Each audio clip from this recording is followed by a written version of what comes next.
This program is brought to you by Nepal Finance Limited, Nepalको पहिलो finance, Kamaladi Kathmandu, Lumbini विकास bank limited, निरन्तर सहयात्रा।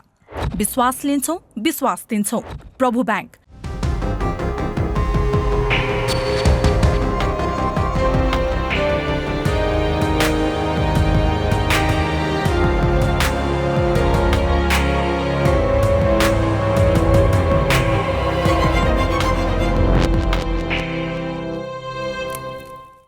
दर्शकवृन्द नमस्ते।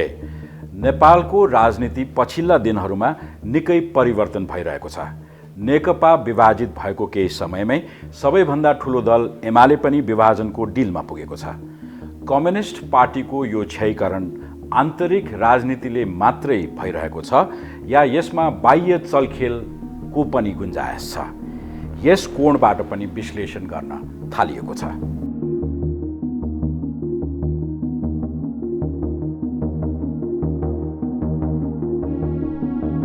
संसारको सबैभन्दा शक्तिशाली देश अमेरिकाले अनुदानमा दिएको जोन्सन एन्ड जोन्सनद्वारा उत्पादित खोप सोमबारदेखि नेपालमा आम सर्वसाधारणलाई लगाउन थालिएको छ।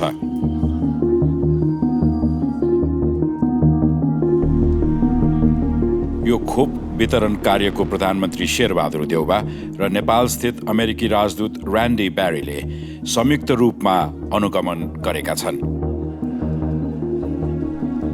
देउवा अमेरिकी राजदूतसँग संयुक्त अनुगमनमा जानु अघिल्लो दिन संसदबाट शक्तिशाली बहुमत प्राप्त प्रधानमन्त्रीको रूपमा उदाएका छन्। मान्य सदस्यहरू, आजको मतदानमा उपस्थित मान्य सदस्यहरूको संख्या 249 रहेको छ। संसदमा आफ्नो पार्टीका मात्र 61 सांसद शेरबहादुर देउवाले संसदमा विश्वासको मत लिँदा चाहिँ 165 सांसदको समर्थन प्राप्त गरेका छन्। देउवालाई समर्थन दिन एमालेका 22 सांसदले पार्टीको कडा व्हिप उल्लङ्घन गरेका छन् भने यसअघि ओलीको पक्षमा रहेका जसपाका महन्त ठाकुर पक्षका सांसदहरू पनि पक्षमा समर्थन गर्न पुगेका छन्। यो सँगै माओवादीसँगको गठबन्धनबाट 2/3 नजिकको शक्तिशाली प्रधानमन्त्रीका रूपमा सिंहदरबार प्रवेश गरेका केपी ओली आफ्नै पार्टीका 32 बढी सांसदको समर्थन गुमाउन पुगेका छन् भने बाँकी लगभग सबै सांसदको समर्थन देउवाले पाएका छन्। नेपालको राजनीतिमा देउवालाई सत्ताको खास खेलाडीका रूपमा चिनिने गरेको छ। ओली गए, देउवा आए। संसदीय राजनीतिमा यो सामान्य विषय हो, तर यति बेला देउवाको आगमनसँगै केही समय अघिदेखि अड्किरहेको एउटा महत्त्वपूर्ण विषय सतहमा आएको छ। नेपालको विकासका लागि अमेरिकी सरकारले घोषणा गरेको मिलेनियम च्यालेन्ज कर्पोरेसन MCC देउवाको सत्तारोहणसँगै फेरि बहसमा आएको छ। Today we mark a very important milestone for MCC. The signing of a $500 million compact agreement between the U.S. and Nepali governments. This is MCC's first compact in South Asia. The program will tackle two of Nepal's most binding constraints to economic growth: low energy supply and high transportation costs. यसअघि देउवा प्रधानमन्त्री र ज्ञानेन्द्र बहादुर कार्की अर्थमन्त्री भएका बेला सम्झौता भएको यो परियोजना पछिल्लो पटक विवादित बनेको थियो। अमेरिकाले विशुद्ध विकास र समृद्धिको सहयात्री बन्ने परियोजना भनेको भए पनि नेपालमा यसलाई राजनीतिक सौदाबाजीको एजेन्डा बनाइयो। यस परियोजनाका माध्यमबाट नेपालको राष्ट्रियता खतरामा पर्न थालेको आलोचकहरूले आरोप लगाइरहेका छन्। प्रतिपक्षमा रहँदा पनि यस परियोजनालाई छिटो भन्दा छिटो कार्यान्वयनमा लैजानु पर्ने बताउँदै आएका शेरबहादुर देउवा आफै मजबुत समर्थन सहित सत्तारोहण भएपछि यो परियोजना अगाडि बढ्ने पनि अपेक्षा गरिएको छ।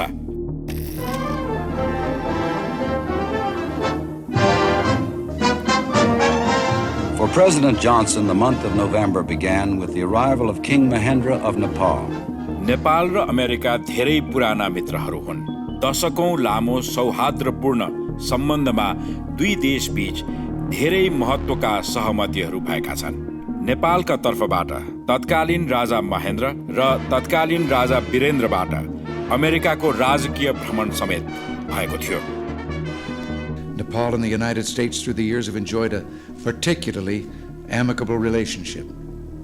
We prefer to think of you, Your Majesties, as neighbors on the other side of the world. तत्कालीन राष्ट्र प्रमुखहरूको भ्रमणलाई त्यो देशले निकै महत्त्वका साथ लिँदै सदनमा सम्बोधनको व्यवस्था समेत पनि मिलाएको थियो।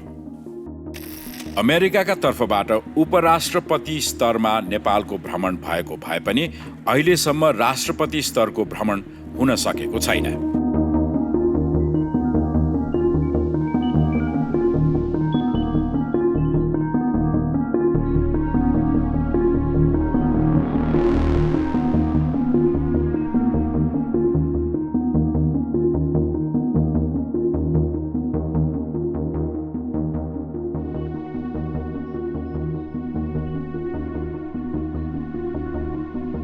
पीस कोर हुँदै USAID सम्म अमेरिकाले नेपालमा लामो समयदेखि महत्त्वपूर्ण सहयोग गर्दै आएको छ।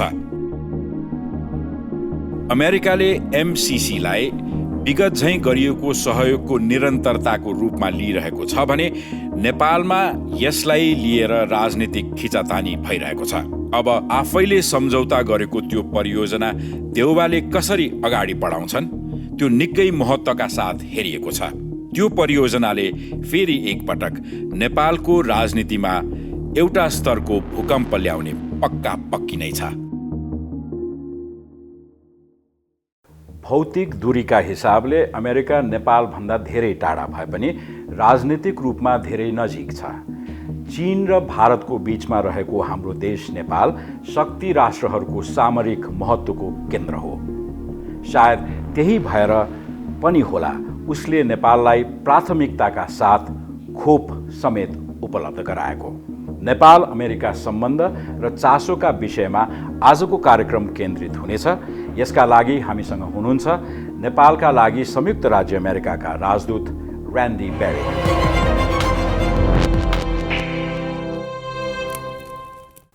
Ambassador Randy Berry, welcome to the Bravo Delta show. Thank you. Namaste, Bhusan. It's great to see you. It's been quite a while. We last chatted on television, but the world has totally changed since. How has your year and more of COVID handling here in the embassy and you as a personal citizen of the world? Well, a lot has changed since we last spoke. I think I would have been surprised to see the extent to which everything is different. Of course, we faced a lot of the same challenges that ordinary Nepalis and ordinary citizens around the world did, with a sudden shift to working from home, to trying to continue, see a continuity of operations, in the face of some significant challenges. But I think we've learned a few things along the way, and I think that as we begin to emerge from this, that I think, at least myself, I'm smarter and knowing what we can accomplish and learning some of the tools, because I think that we learned that we can accomplish certain things through virtual means. I think we have seen when crisis really hits, the importance of the work that it is we do, and we found a way to continue that. Mm-hmm. I think that being patient and kind and thoughtful are certainly issues that come to my mind as well, because I think we've all spent more time at home. I think more time with our families, understanding that here's a crisis that was foisted upon us that none of us can deal with alone. That it requires collective work, collective action. It requires taking care of one another. Mm-hmm. So that's a very Zen response, but I think that I certainly have learned some real life lessons through this challenging year as well. But if we look at last March, it was all panic, even in the United States. And I think it was more panic in the United States than here in Nepal. But yesterday when we saw you and our Prime Minister visiting inoculation centers, things have changed now. The vaccine has quite widely rolled out all over the world. And even an American vaccine has entered the Nepalese need. So how do you look at this rapid development of medical miracle, and the benefits that a common citizen in Nepal is also part of the global need. Well, indeed. Let me just say, I would use the word miracle as well, but in this case, the miracle was produced by good old-fashioned faith in science and technology. So the opportunity to go around with the Prime Minister yesterday to see these life-saving vaccines, in real time, just a few days after they arrived, go into the arms of everyday Nepalis was not just meaningful to me, but almost emotional, because we have expanded so much effort in this last year to try to get our hands on and make available to Nepal these life-saving vaccines. So to see it actually happen, it was one of the most amazing days of my career, not just here in Nepal, but throughout my career. I think we've learned a lot over the last year and a half in America, in almost any country, and that is that we understand so much more about how this virus propagates and how we can control it. I think the public health messaging that we have learned about mask usage, about social distancing, about basic hygiene, washing our hands, was fundamentally important in constraining the spread in so many places.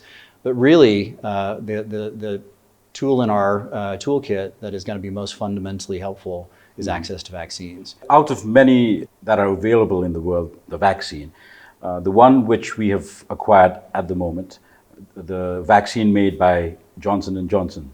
There were medical reports that were very concerning to the people in the United States and probably the people who are queued up to inoculate themselves here in Nepal. So how do you want to inoculate fearlessness for people who want to use the vaccine? I think people can approach and can accept these vaccines with the full faith and confidence that these are going to be a life-saving intervention. But very important to the U.S. approach, both for our own people and for the provision of vaccines now as a form of assistance through COVAX or in any other mechanism, is that we have to be certain that we have investigated and that we follow up in a very transparent manner, all sorts of data related to any sort of vaccine. And I would hope that criteria, that standard would exist for any form of medical intervention. That I think the pauses, the initial pause that we saw in the Johnson & Johnson vaccine many months ago, and then the more recent news, are being shared because we have a transparent system that really turns over any evidence or any incidents of complications. I think it's important to note that in both of these cases, Johnson & Johnson has continued to be in full use in the United States. It is today. These are the same vaccines that we are providing to our own citizens. And in the interest of transparency, these complications, which in the case of the most recent affected about 100 cases out of 13 million people vaccinated, I think the clear evidence, the clear science shows that the risk from COVID is far, far greater than any risk of complication from any of these vaccines, because we know that although there are slight variations in efficacy rates for preventing the disease, they are nearly 100% effective in preventing serious COVID and the worst outcomes. But there were some media reports that some of the states in the United States rejected the vaccine altogether and sent it back.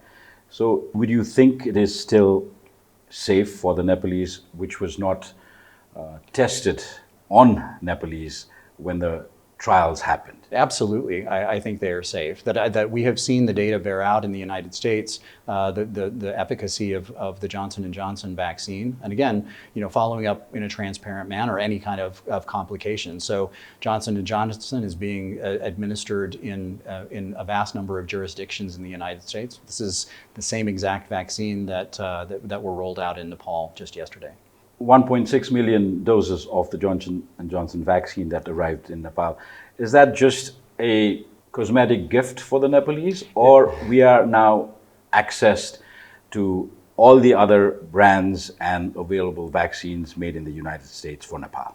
Bhusan, it's a start, and it's a very significant start. It's not lost on me that with Johnson & Johnson being a single-shot regimen, we've got 1.5 million Nepalis who in 10 days' time, when these vaccines are all administered, who are going to be safe from the worst outcomes from COVID. That is an amazing statistic.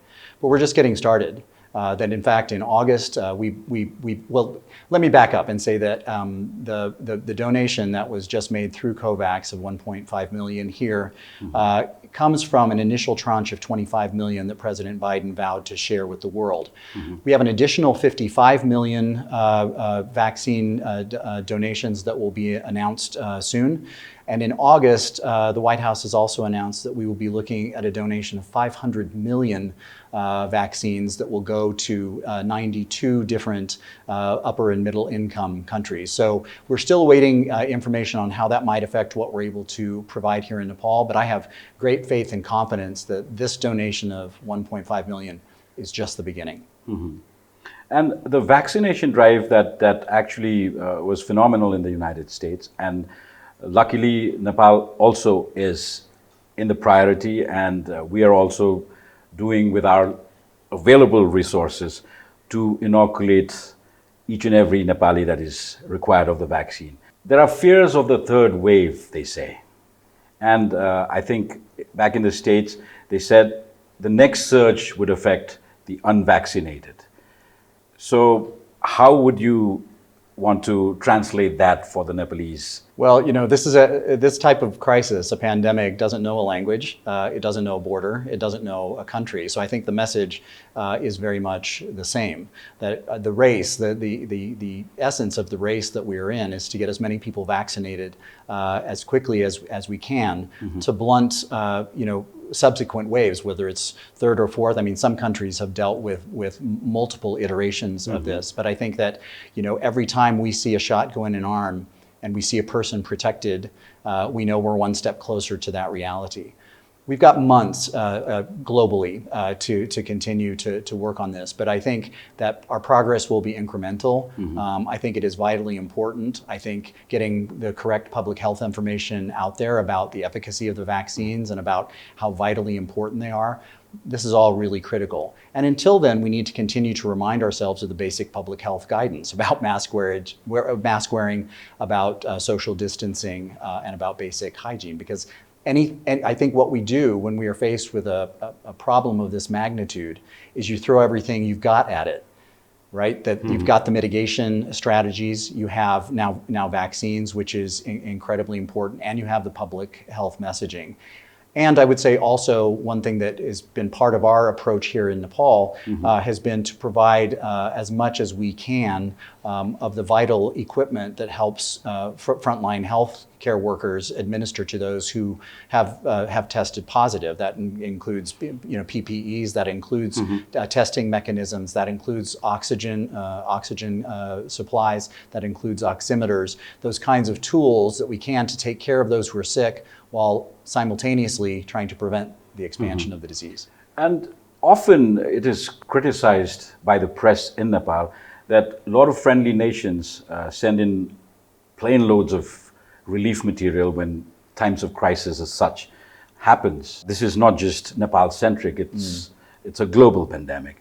But at the same time, the material that came in from the United States, there are reports that it is not well distributed, or it's not accurately distributed, or it's misdistributed. Are you aware of such incidents?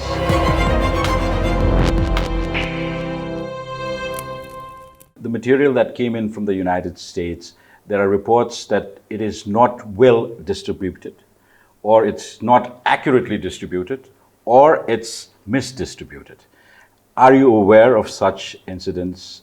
What I know is that we obviously put a great importance on those items reaching those people for whom they were intended. So we work very closely with authorities here. We do end-use monitoring to make sure that we can see the items that we have provided in use in various locales. Of course, that's been a little bit complicated just because of the nature of the pandemic and the inability oftentimes of moving around. But I think that we are in a place now to take a look at this. We obviously take any reports like this very seriously. Again, to make sure that this life-saving equipment really is serving those people that are most in need. There is help pouring in from all around the world. As a residing diplomat, do you think that the public health standards have improved in Nepal since the pandemic hit the world? Yeah, undoubtedly, I think they have, and I think I would even draw that timeline out a lot further. That I think if you look at the approach to public health in Nepal over the last several decades, we've seen a really sustained progressive improvement in all of the basic health indicators. I think one of the reasons that Nepal has been effective to the extent that it has been in administering vaccines, in terms of disseminating information, is because the basic infrastructure was there. That's been partly a result of a good collaboration between USAID over years. I mean, you would know, if we go back all the way to the 1950s, it was a priority, right? Malaria eradication. This was a major initiative on our part, but it didn't end there. The vitamin A campaign that is now completely Nepali owned was begun through a USAID partnership. This is just the latest iteration of that, and I think this great resource that I've seen myself out in the field, female community health volunteers who are the backbone of this outreach efforts for the Ministry of Health and these rural communities particularly, are vastly important in terms of getting the right information out there. And so yes, I do think that there have been real improvements that we have realized. You reminded the relationship that goes back to the 50s. I remember as a youngster, there were a lot of banners scattered all around Nepal with the two flags crossed at each other. And we used to understand that American help was available for Nepal. Since then, now you're a diplomat of the 21st century. What is the current state of Nepal-US relationship? Where does it stand today? Well, let me just say what a fortunate person I am to be the heir to that tradition. That I think from the inception of America's presence here almost 75 years ago has really been focused on better outcomes for Nepal. That issues related to positive health indicators and growth, to investments in education, to investments in agriculture, to assistance and a conversation about inclusive, accountable governance. These are all big parts of our development agenda.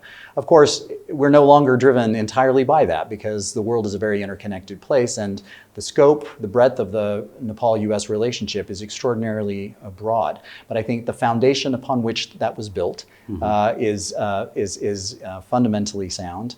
And I think that for those issues that are of vital importance to the U.S., those also overlap very consistently with the priorities that successive Nepali governments have set as aspirational, related to good governance, related to economic growth, related to the ability for the country to rely on its own resilience in times of crisis. So. That's part of a continuum, that there's been no left or right turn in our relationship with Nepal over the entire course of its history. And I am so fortunate to be the guy working on that right now, because I really do see us going from strength to strength, because at the end of the day, I think that America's best interests are generally those that are served by a Nepal that is more stable and more democratic, that is more prosperous, and whose people have better outcomes and service from their government. That's good for Nepal, it's good for the United States. But when we look back at the 50s, when it all started, the cooperation and the bilateral relations and people-to-people relation, it grew over time. But if you look at it now, cooperation, bilateral relations, it's all competitive now. How well does the United States take the competition that is prevalent in Nepal vis-a-vis cooperation and bilateral relations of other friendly nations that Nepal has, especially the neighbors, say China, India? I guess I would not agree fundamentally with the idea that this is all competition. I think that what has happened is that the nature of the relationship has gotten extraordinarily broad. You mentioned people-to-people ties, which I think is really a critical piece of this. And I think how we would have defined people-to-people ties 20, 30, 40 years ago was measured by donation to Nepal, or I mean, it would be our development agenda, or it would be the contributions of Peace Corps volunteers. Let's update that and take a look. Now it means a substantial number of Nepali Americans that form a part of not only the fabric here, but also in my country. Sure. We saw that during the era of COVID that a lot of that interaction was driven by that community, which really spans and forms a reality in the relationship now that's something completely new. So I think that this continues to evolve. I think that many times there is a false competition, or there's an idea that decisions on Nepal or decisions based in relationship to Nepal are always made with a third factor sort of worked in, and I reject that idea. Because I think fundamentally that undermines the idea that, for example, in the U.S.-Nepal relationship, that has a value of its own, that there's an importance of that is not relative to India, it's not relative to China. It has to do with the relationship between our two governments, and most importantly, our two people. Because although I may be responsible for the government-to-government links, I can tell you that those government-to-government links are far, far exceeded by the very people-to-people, business, social connections that now exist. And that's a real pleasure to see happening. If I may, I would like to refer to a state banquet speech by President Ronald Reagan. Very well articulated a fact that Nepal is a neighbor in the other side of the world. With the advent of the technological advancements, the distance has cut down to a mere second now to communicate between the neighbor of the other side of the globe. How does that fit in still in the 21st century? Do you think it is still relevant, or things have changed? I think it's more relevant than ever. And I love that question. I think that you've got to really drill down on the idea of what does it mean to be a neighbor to really figure out this equation. But you're exactly right. I think that in the days of instant communication, quick travel, that neighborliness can be defined in more ways than just the person who lives right next to you. Or in this case, the country that's just next door. I think that's an important part of being a neighbor. But I think if you look at the values that underpin that whole concept, it's deeply relevant today. That I think that closeness. I've often said, that you got to look at what happens in terms of closeness or proximity. That I think the United States, in every sense except the physical, is close in ways to Nepal that really matter. We have been close in support for our shared dialogue about development here. We have been close in our conversation about many global issues over time. And again, coming back to that person-to-person piece, is that there is a deep abiding affection and interest in Nepal that exists in the United States that is completely apolitical. That it's driven by everyday citizens who know a bit about this country and know what the culture stands for and know what makes this place tick. Those, I think, are the ties that bind in the 21st century. I always wanted to actually ask you this. Let me ask you this. You come from a country, you represent a country where a regime change is a very calendared event. Yes. And you know exactly when the elections happen. You know there will be a change of guard or not, well ahead of time. But you reside and serve your nation in a country where political calendar doesn't mean anything. Our regimes change overnight. So how do you try to understand or make your government understand the fluidity in the regime change status of Nepal? I think that the way that you understand this is to really take a step back and understand that what we're talking about in any country that exercises or that puts a priority on the rights of its citizens first and foremost are democratic principles: freedom of expression, freedom of assembly, freedom to choose one's own government, and the other basic, what we call fundamental freedoms. That's expressed in a lot of different ways. For example, in the United States, as you mentioned, we have a very rigid calendar of elections. It's not the case in the UK, for example. We too have a rigid calendar constitutionally, but our regimes change overnight. Sure. I would say that what is important to the United States is always going back to those fundamentals, and that the representation of any people in Nepal or anywhere else is done in consistent manner with democratic norms and practices, so that the expression or the composition of the government is a reflection of the will of the people. That's why frequent elections are critical, so that periodically the people can express those views through the most, maybe not the most efficient, but I think through the most inclusive expression of choosing one's own government. So, I think that there will be differences in the way that democracy is pursued, but I think we always have to remain conscious of those fundamental freedoms that define a democratic state, because democracy carries a deep meaning, and it's not a one size or a one practice fits all. For example, that you can see differences in that expression in very well established democracies all around the world. You will see those differences, but what's important is that the core of those fundamental freedoms remain respected. Ambassador, I'm again curious that when you talk about freedom and liberty, Nepal also entered into the free form of government, free form of governance, and democratic practices quite some time back. We go back to the 90s. But I don't know whether I should be asking a diplomat this, but our involvement with the democratic practices is rather slow. Do you think there is a prescription understand the democratic form of governance for a country like Nepal? Well, I think that's a fascinating question. I think that democracy is an imperfect form of governance. I also think it's by far the most preferable, because it gives people that voice that is so absolutely critical, and again, rests on those fundamental freedoms.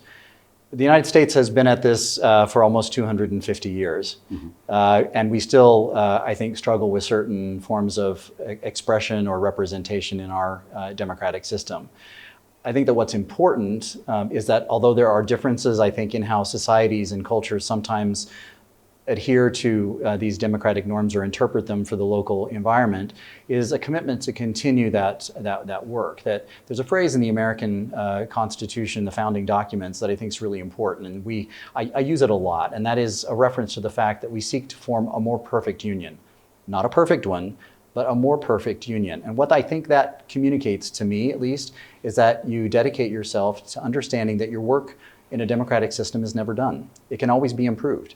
There will always be flaws that require attention. So I think, although that evolution can be quicker or slower, I think in certain places, what matters most is the trajectory, is the devotion to those democratic principles. So I think inevitably that will vary from place to place, but I think the trajectory, the direction, the commitment to those values is the really critical part of that. Your engagement here in Nepal with the political forces and political parties, they vary from one shade to the other. How are the relationship of the United States vis-a-vis Nepali political parties? We have, I think, a very positive, open dialogue with all of Nepal's political parties. That has ever been the case. It will continue to be the case.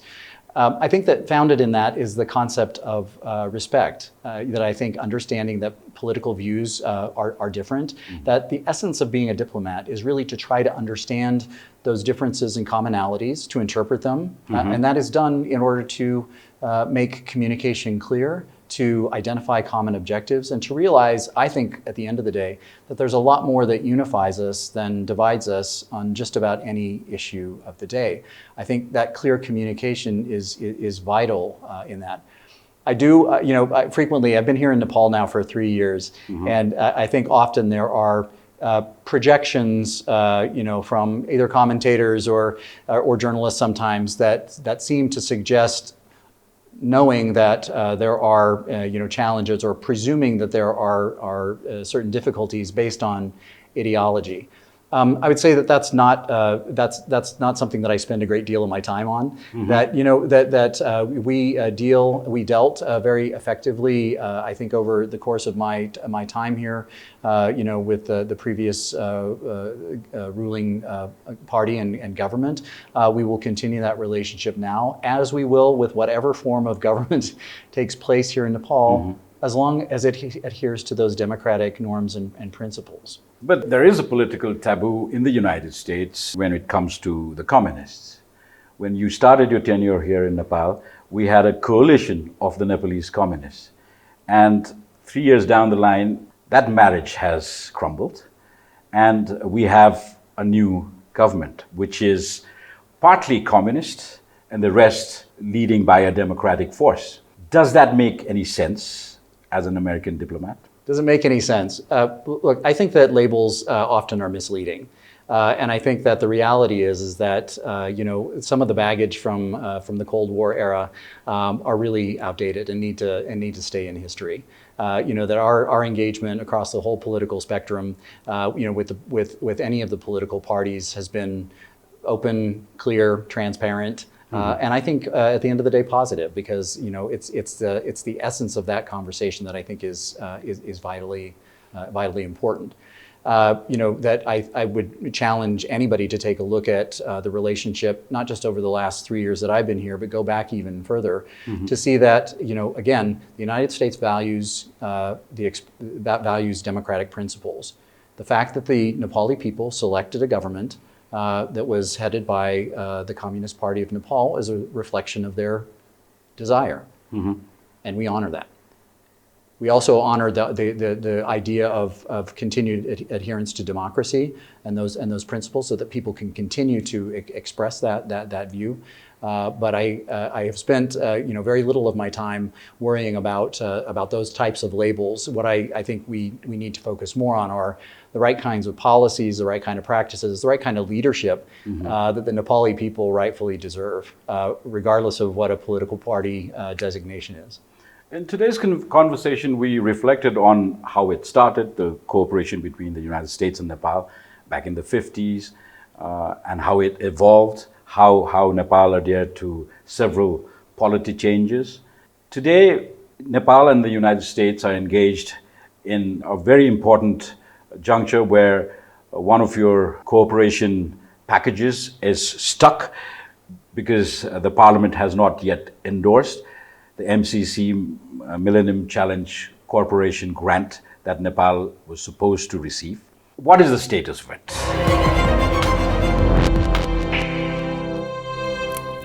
Millennium Challenge Corporation grant that Nepal was supposed to receive.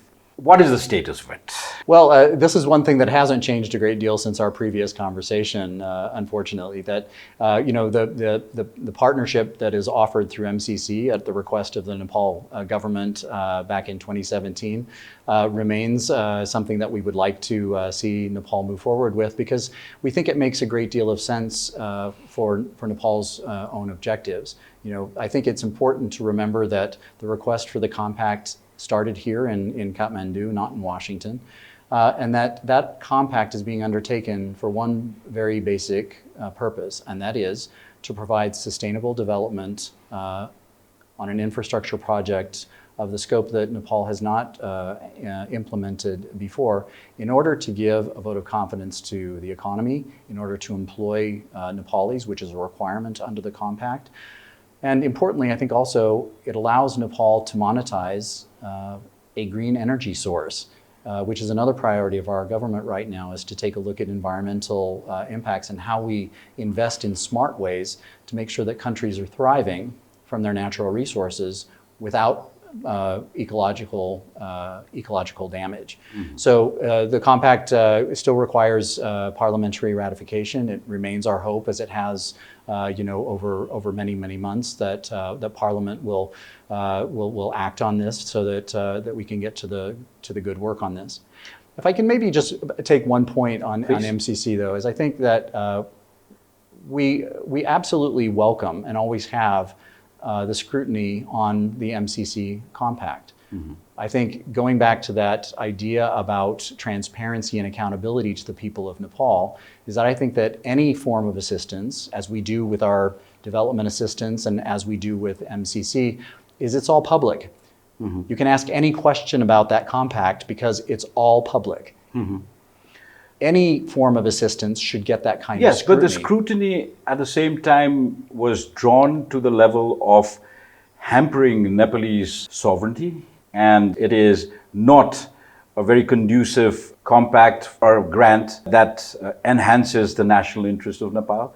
Are you aware of such criticisms in different levels from the street to the political level? Well, I've heard both of those comments, but I've never seen that explained in a way that is consistent with the facts of the compact.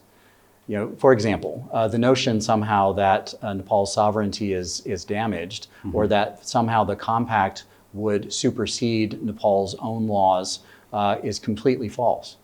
That there is nothing in this compact that sets that established precedent. That there is, that in fact, that would undermine the whole concept of what it is that we're trying to do here. So what I don't see is any credible linkage that goes to a real element of the compact. This has to do with misinformation, disinformation, intentional misinformation, to skew off what is the reality of this program. So I would encourage all of your readers or your listeners to take a look. Everything with this compact is absolutely in plain sight. There are no classified addendums on this agreement. There is nothing that has been decided outside of the public realm. That's part of a transparent process, which is inherently part of how MCC operates in the first place. But out of several other cooperation packages that Nepal has enjoyed over the years, this particular compact has one significant difference that needs to be ratified by the parliament of the country. Indeed. Why was it necessary for this compact to go through the parliament ratification? So I'm thrilled with that question. Inherent in this type of a compact, this isn't development assistance. This is an investment. And inherent in the concept is to make sure, because countries have to achieve a certain threshold on democratic practices and other types of governance that create a threshold opportunity for them to participate here. Fundamentally important in that, on the issue of transparency, is to make sure that there is buy-in, that a country affects ownership of the project. Because at the end of the day, this is an entity, it's an infrastructure package that doesn't belong to the United States, it will belong to Nepal. So the idea of ratification as a mechanism that reflects the people's will, so that the people's elected representatives will decide whether or not a compact is suitable for that country, that's not something that is required only for Nepal, but in fact has been required in every single compact that has been established since the corporation itself began its work in 2002. And another important thing that we even discussed this earlier in the interview, that cooperation has been very competitive. I personally feel that it has become very competitive. And vis-a-vis the MCC grant or the investment proposal that we have, people say that it is to counter the Chinese initiative of BRI, the Belt and Road Initiative. How true or false is that? I reject that linkage entirely. I think that you're dealing with two entities that are completely different in their fundamental approach or implementation. That, for example, in the case of MCC, there's a very clear public set of criteria that a country has to meet in order to qualify for threshold as a compact partner. I think that also it's vitally important to understand that the United States doesn't propose compacts to other countries. Other countries request a review, and the United States also looks at the national priority. For example, in this compact case, the priorities, the funding that would flow through the MCC compact is not for a project that was devised in the United States or prioritized in the United States. That in the formulation of this, the question was asked is, what does Nepal want to do with a compact? And the electricity transmission lines and the roads maintenance that ended up being the priority were lifted straight out of Nepal's own national planning documents. But I fear sometimes because of this misinformation, there's always a perception that is mistaken that somehow these projects or that this emphasis has been provided by the United States. It has not. MCC is the mechanism through which we are responding to Nepal's own government seeking this type of investment. But the discussion actually evolved after people started talking about MCC and the Indo-Pacific strategy are intermingled or interlinked. Don't you think it is, again, redefined premises of the business plan? I think this is part of the disinformation and of the red herring. Because of course the United States is going to devise and offer programs that are consistent with its policies. Way too much, I think, has been made of labels here. That however you talk about a policy, the reality is that the U.S. commitment in this region and in Nepal has really been fundamentally about those fundamental freedoms, those elements of a free and open society, about economic prosperity and growth, those elements that make up a free and open Indo-Pacific. So it's too reductionist, it's too easy to simply try to link a couple of, I think, phrases that are often misunderstood and then point them in a direction that it doesn't belong. I would say even if you did want to accept that premise, we know, I mean, the MCC, the MCC corporation itself began its operations in 2002. Discussions on this compact commenced in 2012. The compact was signed in 2017, all of which predated this concept known as the Indo-Pacific strategy. But I think that's material. And the coincidence is the government actually signed the compact a couple of years back, is now again in power. Well, it's the nature of democracy, right? That when I first arrived here, it was quite interesting to me that we were working on the implementation of a compact that had been signed under a previous U.S. administration and a previous Nepali administration. Administrations change. It's part of the democratic process. But don't you think the comfort zone grows if the signatory parties are again back in the power? Yeah, I think that what we have seen consistently is that this is a project that has had the support of every Nepali administration that has been in power since the initial discussions began in 2012, all of them, every single one of them. The substance of this program is sound. It is helpful. It is responsive to Nepal's needs.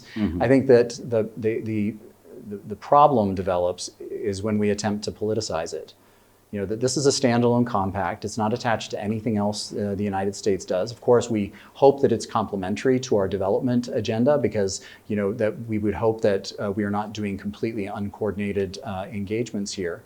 But there's no conditionality to this. I think that that's the one part of the conversation that I found most alarming is because too many people are willing to suggest that A is linked to B, which is linked to C. And in fact, these compacts are by design made to be standalone, independent sorts of projects. The MCC is a creation of the United States government, but it does not reside as a specific U.S. government entity. So, and that is distinctly intended to make sure that we don't get these things into political lanes. That many of the things— But at the same time, it is being politicized. It is being politically talked about. I agree. People talk about amendments. It would not be signed or ratified as is. So is the United States flexible in the amendments that Nepal want to have injected in the compact? Well, that's a great question because I don't know what those amendments are. That I also have seen the press about the need for amendments, but I can tell you that we have not seen any reflection of content of that. That leads me to believe that, in fact, the substance of the compact is sound. The reality is that we spent 5 years negotiating this and answering many of these fundamental questions. This has not been rushed into. This has been a very significant process of mutual discussion to make sure that when we got to the point where the compact was signed in 2017, we had resolved many of these outstanding issues. Now, questions in Parliament, we have again, I would just reiterate, we welcome the questions. We welcome the scrutiny under this program, because that's part of the process of making sure that there is an adequate degree of buy-in by the government. But I think rather than the issue of amendments is I would want to focus in on the substance of the question.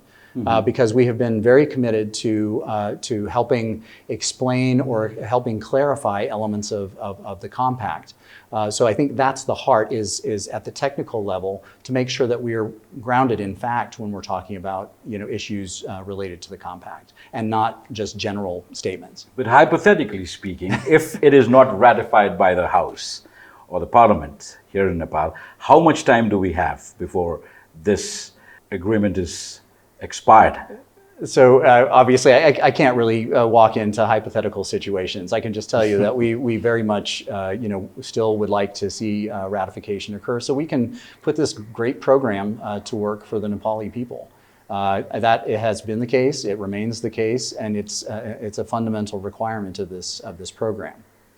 But what does your gut feeling say? Would this be ratified by the end of your tenure here in Nepal? Well, Bhusan, I don't know. I certainly hope so, because I know how critically important this is from a number of different perspectives. I know for a fact how important the conclusion of the compact and its implementation can be, not just for the project itself, which is already substantial, but for the vote of confidence that this can place in Nepal's ability to implement a world-class infrastructure project on absolutely world-class terms of transparency, employing and imparting skills to Nepali citizens. So you've got a sustainable, durable aspect of this that grows up as well, and does so in a way that allows the country to grow its green energy monetization. This is fundamentally important. I can't think of anything else the US government could offer if you were talking merely in terms of economic growth and employment. That would be a better option than this specifically. Before we part, Ambassador, I would like to thank you, and through you, the government and the people of the United States, for closely working with Nepal to fight the pandemic. And I'm pretty sure that the cooperation is going to grow in the days to come. I really thank you from the bottom of the heart. And before I part, I think I should compliment you on a very well color-coordinated dhaka tie that you put on today. Thank you. Maybe just again in response is to say what a pleasure it has been for me to continue to work on this vital relationship at a time that I think is highly consequential. We are expending more effort on our efforts on vaccine and COVID relief than anything else it is we do. And I am very, very hopeful that that will yield real results for this country. Because as you know, I now have lived in Nepal for more years than any country in the world except my own. I really have great hopes for the things we can accomplish in the remainder of my tenure, because I believe fundamentally in the importance of this relationship, and I believe in the resilience and the type of governance and type of development the Nepali people really deserve. Thank you, Ambassador, for your time and thoughts. Thank you very much. Thank you.